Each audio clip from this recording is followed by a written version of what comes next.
Nosotros comunicamos de la punta del cabello a la punta de los pies. Y a veces no hay mucha armonía entre lo que decimos y hacemos, ¿verdad? Qué difícil, ¿verdad? Tener realmente un estilo de vida en pensamiento, palabra y acción que esté bien coordinado. Como seres humanos, reconozcamos, nos cuesta. Pero, ¿qué podemos hacer? ¿Quién nos puede ayudar? Hoy, en tu programa Código Abierto, vamos a aprender algunas estrategias que Dios nos muestra para que podamos tener un estilo de vida realmente victorioso. ¿Estás dispuesto a aprender? Porque ya los amigos que nos acompañan están aquí para que podamos aprender de ellos, de sus experiencias. Solamente aquí, en Código Abierto.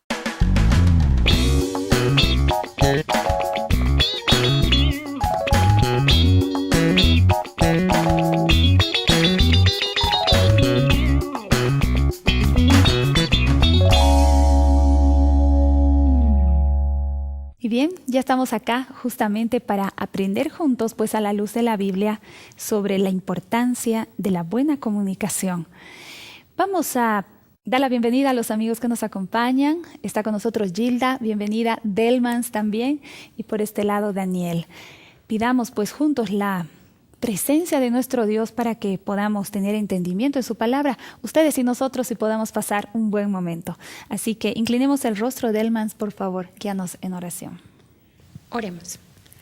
Amantísimo Padre, gracias te damos, Señor, porque nos permites abrir tu palabra y poder aprender más acerca de tu voluntad en nuestras vidas. Que tu presencia esté con nosotros. En el nombre de Jesús oramos. Amén. Amén.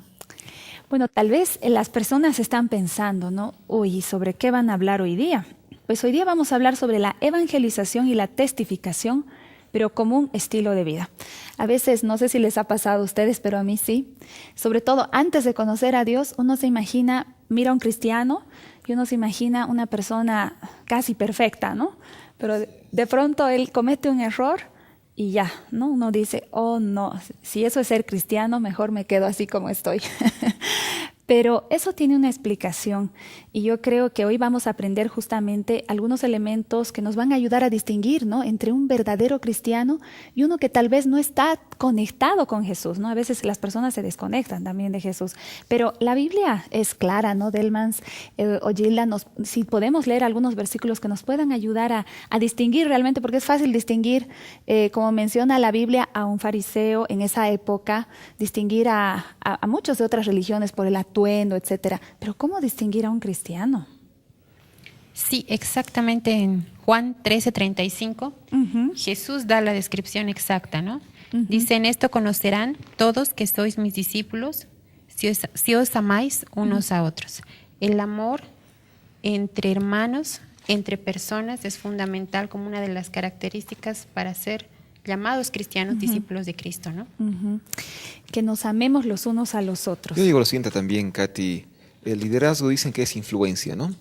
Y los cristianos influimos, para bien o para mal, ¿no es cierto? Dios quiere que influyamos positivamente. Si has sentido un cambio, se te va a notar. Si eres feliz, vas a tener una vida distinta y la gente yo creo, va a notar esa cosa distinta, esa actitud diferente, la forma de hablar. Entonces creo que estamos también invitados a influir según nuestra experiencia con el Señor, y siempre que tenemos una experiencia con Dios, las cosas cambian y cambian para bien. Porque justamente los niños son los más sinceros, ¿no, Gilda? Yo no sé qué tú piensas. Ellos tienen como un detector de mentiras, ¿no? Y a veces cuando uno se acerca y les dice, ¡ay, preciosura! No es tan cierto, ¿no? Preciosura, quiero agarrarte de las orejas y taparte la boca, digamos. Pero ¿en qué medida también, digamos, nosotros podemos percibir a un genuino, ¿no? Porque sí, a veces las obras se pueden disimular, vamos a decir. Sí, eso es bien claro. En las obras sí, pero un punto de vista muy, muy importante para un cristiano realmente es en las actitudes y en las acciones que las personas realizan durante las actividades que ellos van realizando, ¿verdad? Entonces yo creo que... En una constancia tal vez, ¿no? Exacto. La cotidianidad. Exacto. Porque en algún rato se te sale lo que eres, digamos.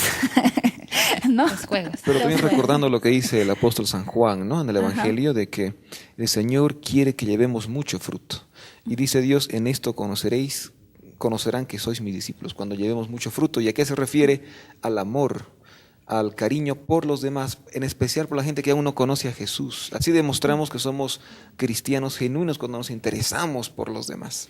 Yo creo que lo que mencionaba anteriormente Daniel respecto de nuestra influencia, ¿no? Algunos razonamos y decimos, bueno, yo soy así, la gente me tiene que aceptar como soy y al que le caigo bien y si no, se aguanta. Sin embargo, 2 de Corintios 3:3 dice, es manifiesto que sois carta de Cristo, resultado de nuestro ministerio, escrita no con tinta sino con el Espíritu del Dios vivo, no en tablas de piedra sino en las palpitantes páginas del corazón. Amén. Y esa confianza tenemos por medio de Cristo ante Dios. Entonces, sí o sí somos cartas abiertas. Podemos influenciar de manera voluntaria o involuntaria, pero lo que tenemos que tener presente es que sea lo que hagamos, va a influenciar en otros. Y como decía Daniel, lo ideal es que influenciemos de manera positiva, ¿no? Pero tenemos que ser conscientes de esa realidad.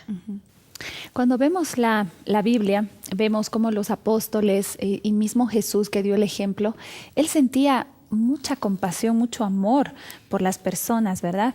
Y a veces nosotros nos ponemos a pensar cómo podemos nosotros sentir también esa compasión por las personas, ¿no? Y realmente tener ese amor genuino. ¿Cómo podemos llegar a ese punto? Si la lección nos puede ayudar.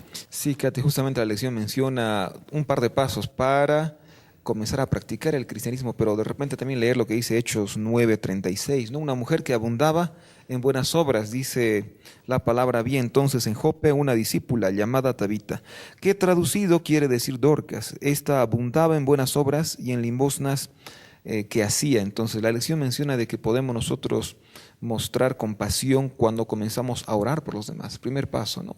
Y un segundo sería sentirnos llamados por Dios. Jesús en San Juan también dijo, la mies es mucha, los obreros son pocos. Entonces le dijo a sus discípulos, oren para que hayan más personas comprometidas, interesadas en ganar a los perdidos. Y al orar seguramente los discípulos debían sentir ese llamado, debían sentir que Jesús los estaba llamando a ellos. Entonces dos pasos para sentir compasión genuina y para ser un cristiano genuino podrían ser primeramente la oración. Orar por la gente que aún no conoce a Jesús, la gente que se ha apartado. Y entonces sentirnos llamados a cumplir esa misión, la gran comisión de hacer discípulos. Entonces la tarea es de todos, también es mía. No sé si podemos compartir algún testimonio de alguna buena influencia tal vez que hemos recibido. Hablábamos con Gilda, que ella tiene muy buen testimonio, pero yo quiero añadir solo algo.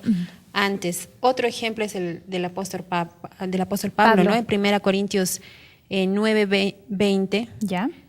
Dice, con los judíos me hice como judío por ganar a los judíos, a los que están sujetos a la ley, aunque yo no estoy sujeto a la ley, como si estuviera sujeto a la ley para ganar a los que están sujetos a la ley. Y dice, me hice griego, me hice débil con los débiles. La empatía es otro de los pasos fundamentales para atraer a las otras personas. Me gustaba mucho lo que la lección decía. No es tener en nuestra posición, a veces pensamos y decimos, esto es mejor para ti. La empatía no, es ponerte en sus zapatos y tratar de mirar el mundo como mira esta otra persona. Realmente interesarme por ella, ¿no? No tener, a veces los cristianos tenemos esa actitud de falsa santificación, ¿no? Que decimos, yo estoy en lo correcto, tú estás perdido. Yo sé cuál es el camino para que tú sigas, ¿no? Creo que eso hizo que el ministerio de Pablo fuera tan fructífero, ¿no? Él llegó a muchas personas que si no hubiese sido por su influencia, quizá los demás discípulos no lo hubiesen hecho. Cuando analizamos la vida de Pablo, vemos que él tuvo un testimonio. Y ese testimonio, ¿en qué medida pudo influir para que él haga lo mismo con otras personas, ¿no? Y en el caso específico, digamos, en tu vida, por ejemplo, Delmas, igual vamos a compartir aquí el testimonio enseguida de Gilda. ¿En qué medida tu experiencia de cómo llegaste a la iglesia te ayuda también a entender otras personas en un antes y un después? Bueno, yo soy del grupo de los que han nacido en la iglesia. ¿Ya? Y a mí lo que me llamó la atención es cuando una amiga me dijo, a ver, en tu cuenta de Facebook, ¿cuánta gente no adventista tienes de amigos? No tengo. Entonces eso es como que un tirón de orejas para decir, tal vez tú te estás volviendo muy sectaria, ¿no? Solo es un grupo, tus amigos, no adquieres a otros. Esta mañana estaban hablando en una reunión del trabajo donde yo estoy, decía, tienen que entregar libros a gente, amiga de ustedes que no sea adventista. Yo decía, yo vivo en un ambiente adventista, ¿a quién voy a entregar? Entonces, eso fue una llamada de atención a mí. Para todos. Porque a veces estamos tan preocupados en vivir nuestra propia vida, en nuestras actividades dentro de la iglesia, o tal vez tenemos esto de no, si me mezclo con él, tal vez me puedo ir al mundo. Claro. Y entonces relegamos nuestras amistades y ahí tenemos muy pocas opciones de llegar a otras personas y además de que ellas puedan conocer también a Cristo, ¿no? Qué buen punto, Delmans. Pero Gilda también tiene un testimonio muy interesante de cómo también tú puedes tener empatía, ¿no?, con otras personas. Sí, realmente Dios ha obrado mucho en mi vida, como les voy a contar ahora. Yo creo que sí. Los adventistas, yo soy lo contrario de Delma acá. Yo no he nacido en un hogar adventista, pero agradezco a Dios que he llegado a conocer a Dios en la mejor etapa de mi vida. Creo que ha sido cuando estaba pasando de la niñez a la adolescencia. Realmente fue una experiencia, si no ha sido la mejor en mi vida, es por eso. Los adventistas, como veo el ambiente, somos personas que podemos testificar de muchas maneras. Como hablábamos, la forma de vestir es una de las características que tienen las personas, ¿no? Mediante eso nosotros podemos testificar, estando en un círculo de amigos, en las actitudes, en la forma de hablar. Yo creo que en eso mucho nos destacamos. Pero como personas adventistas, sabemos que nuestro ámbito, en nuestro diario vivir después del trabajo, yo creo que lo que realizamos es las actividades deportivas. Y yo creo que es un punto donde he llegado a coincidir de que nosotros como cristianos podemos realmente testificar de la mejor manera. Hay muchas cosas que a veces no pensamos al decir, al hablar, al hacer el deporte que yo realizo personalmente. Pues ahí va el testimonio, ¿no? Yo estaba en un lugar fuera del país, estaba en el país de Perú jugando un partido de voleibol, era la final que jugábamos contra Perú. Bolivia-Perú. Bolivia-Perú, exactamente, estábamos jugando y llegó el momento en que terminó el partido, fue un error. Terminó el partido, la verdad es que cuando nosotros terminamos de jugar, la actitud que yo tuve fue negativa. Realmente ese coliseo estaba lleno de gente, estaba con muchas personas que estoy seguro que no conocían a Dios, estoy muy segura de eso porque había mucha gente. La verdad es que cuando yo terminé el partido junto con mis compañeras, lo primero que hicimos fue botar las cosas, botar los bolsones, las rodilleras las botamos por ahí porque sentíamos la impotencia de no haber ganado el partido, ¿no? Y yo actué de la misma forma y realmente dije, ahora veo y digo, ¿cómo podía haber testificado yo en ese ambiente? La verdad es que si yo hubiera tenido otra actitud y no la misma que todas mis compañeras, pues ahí la gente se hubiera dado cuenta de que yo era una verdadera cristiana y era una hija de Dios. ¿Por qué? Porque mi actitud era diferente a las demás. Pero no fue así. Pues en el transcurso del tiempo que hemos estado pasando, sigo practicando el deporte, pues Dios me enseñó muchas cosas. Y gracias a Él, pues ahora yo sé que durante el tiempo que yo voy a seguir jugando en la cancha voy a poder hacer muchas cosas más. Gilda, qué hermoso tu testimonio. Y sabes, lo que tú cuentas, pues, es la lucha diaria que todos tenemos, ¿no? Estamos en el proceso, pero ya estamos conectados con el médico y el médico es el único que nos puede sanar de todo aquello que nosotros no podemos hacerlo, ¿no? Hay cosas, como dice Pablo, aquello que quiero hacer no hago y aquello que no quiero hacer, eso hago.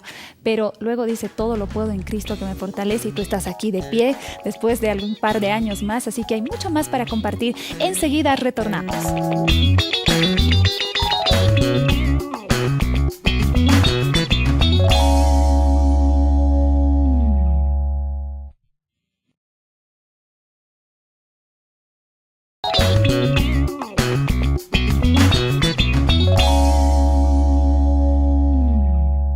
Hay mucha diferencia en parecer y en ser, ¿verdad? Y todos tenemos esa lucha, como lo mencionábamos antes de irnos a corte, pero Dios es quien nos puede realmente no simplemente hacer parecer, sino que realmente ser. Y eso es un trabajo que solamente Dios lo puede hacer en la medida en la que nosotros nos acercamos a Él, ¿no? Todos estamos en ese proceso. ¿Y en qué medida, comentábamos, Delmans, la vida de Jesús viene a ser como un reproche a veces para nosotros, ¿no? Que supuestamente conocemos, que supuestamente sabemos, pero esa vida perfecta en alguna medida viene a llamarnos la atención? Sí, yo pienso que a veces los cristianos llegamos a una posición cómoda de conocimiento de la palabra, de relación con el Señor.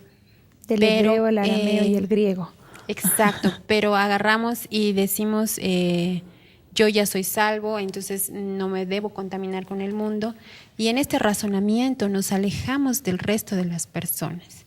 Y de esa manera difícilmente vamos a poder cumplir la gran comisión.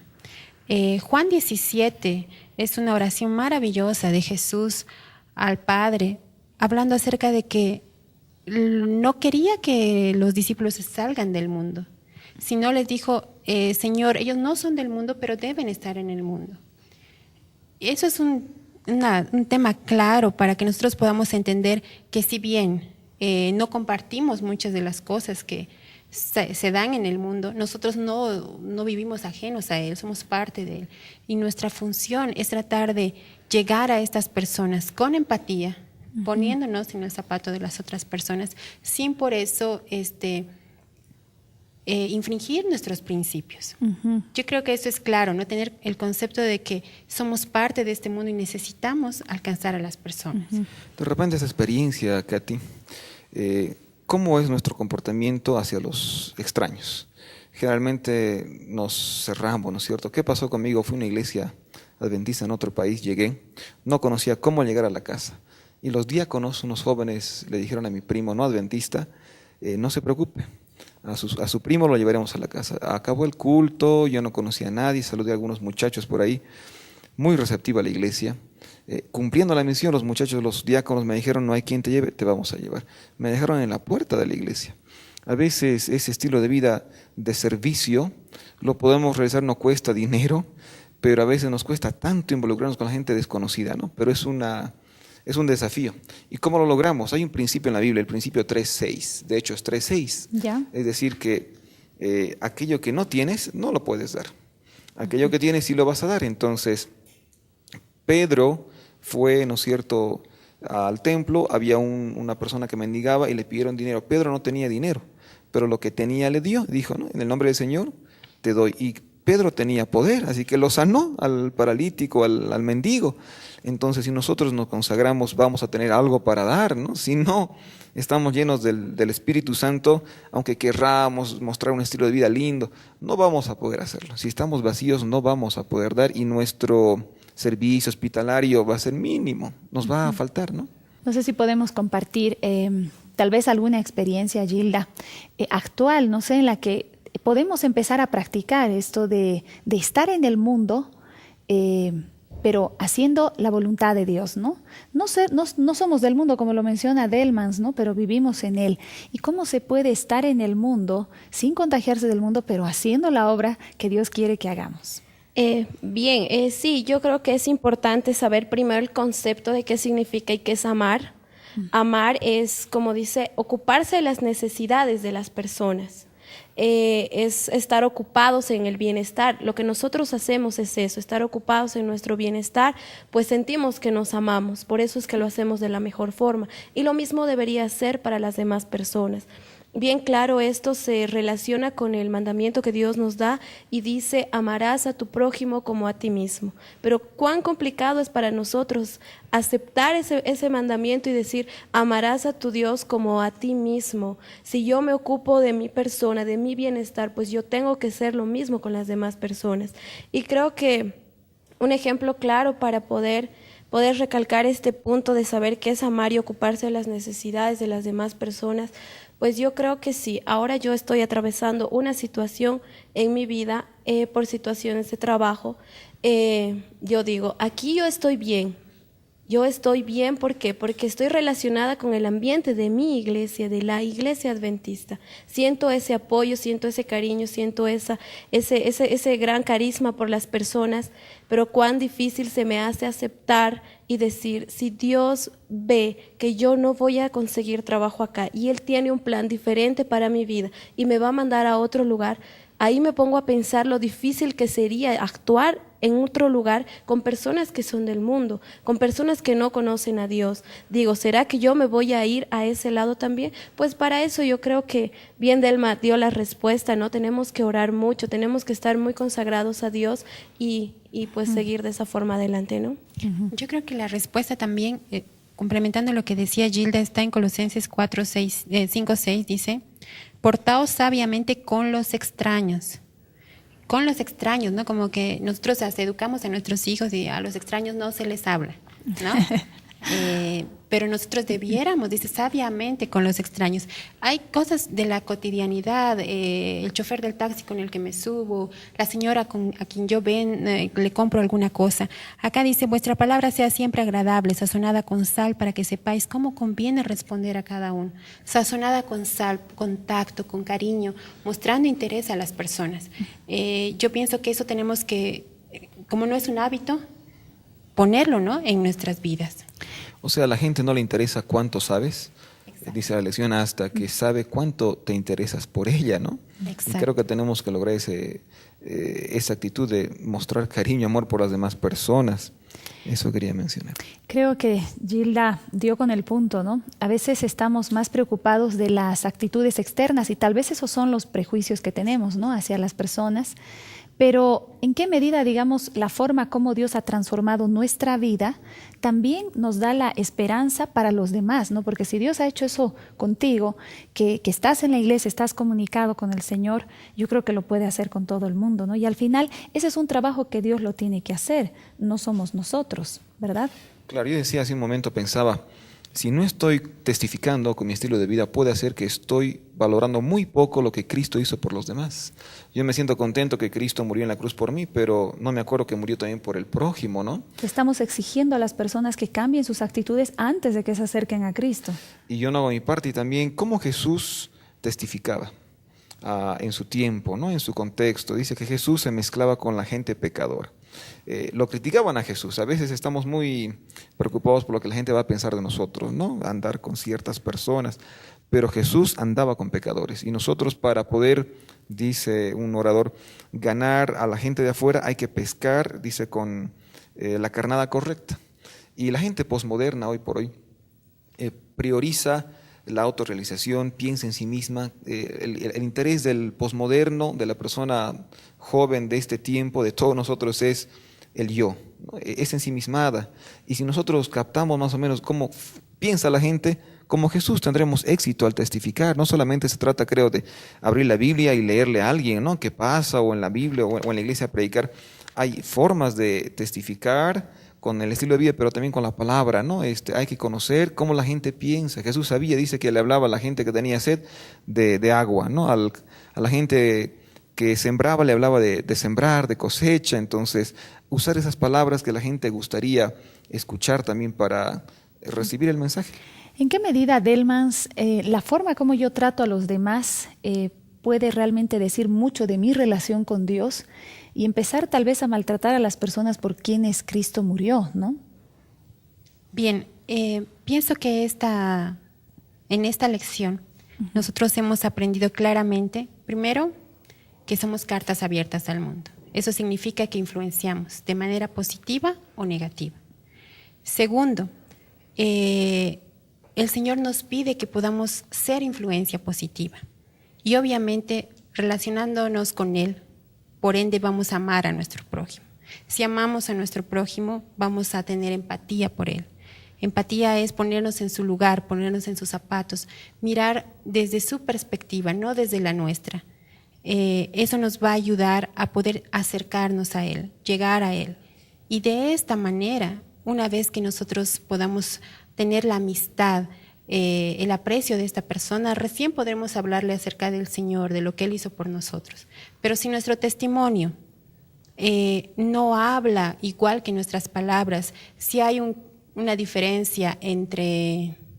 Si hay una diferencia entre lo que nosotros creemos y lo que hacemos, no vamos a poder lograrlo. Yo pienso que hoy tenemos que decidir poner en nuestra agenda a los otros, poner en nuestra agenda al extraño y darnos un tiempo cada día para poder ponernos en sus zapatos, entender lo que él necesita, cubrir sus necesidades, y de seguro esta persona va a mostrarnos su amor porque somos distintos, porque amamos al Señor. Correcto, y bueno, resumiendo podríamos decir lo siguiente, de que tenemos una tarea como cristianos. Tenemos que evangelizar con nuestro estilo de vida, tenemos que sentir empatía por las demás personas, tenemos que ser hospitalarios, podemos comenzar orando y sentirnos llamados. El Señor utilizó no a expertos para predicar el evangelio, no, utilizó, dice, a gente común. Tú y yo somos gente común. El Señor nos va a utilizar para poder testificar y también recordar que debemos pescar con la carnada correcta, ¿no? Y el Señor hará su parte, nosotros también, y comencemos orando y comencemos hablando del amor, compartiendo lo que nosotros sentimos por ser cristianos. Sentimos alegría, sentimos paz, sentimos felicidad. Eso ya es un inicio para poder testificar. Gracias, Delmas, muchas gracias, querida Gilda, y también, por supuesto, Daniel, a ustedes, amigos, por seguir nuestra programación. Y ya lo saben, caminemos con Jesús y eso va a tener frutos, más que 1000 sermones. Nos reencontramos en un siguiente programa.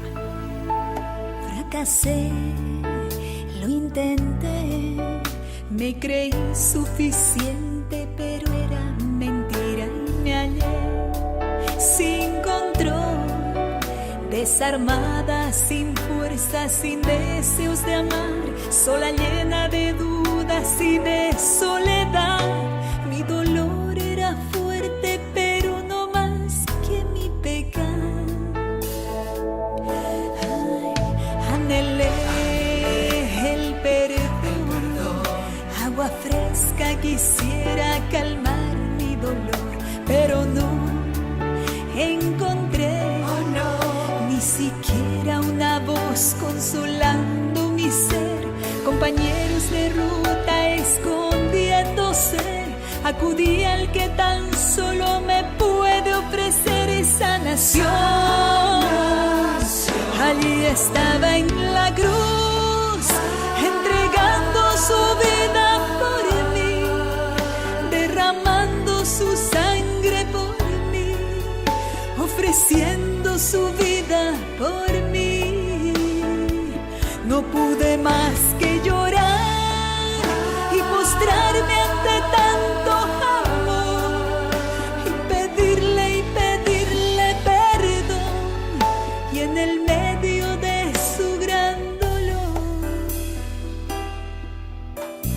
me miró y me sonrió.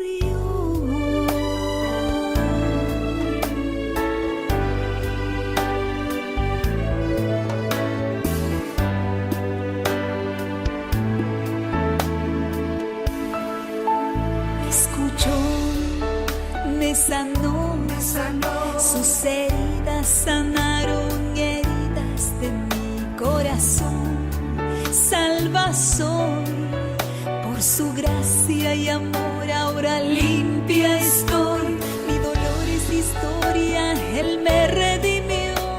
Acudí al que tan solo me puede ofrecer sanación. Allí estaba en la cruz,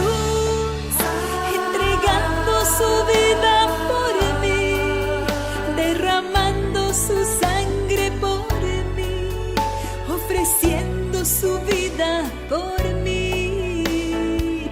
No pude más que llorar y postrarme ante tanto amor y pedirle perdón, y en el medio de su gran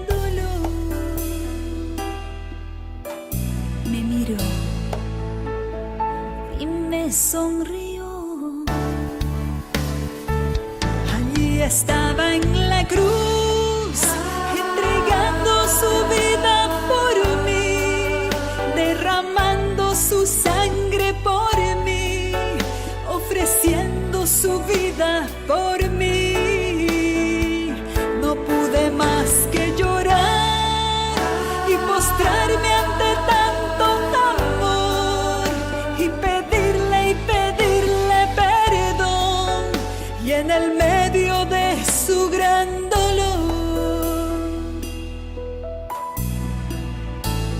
Él me miró y me sonrió.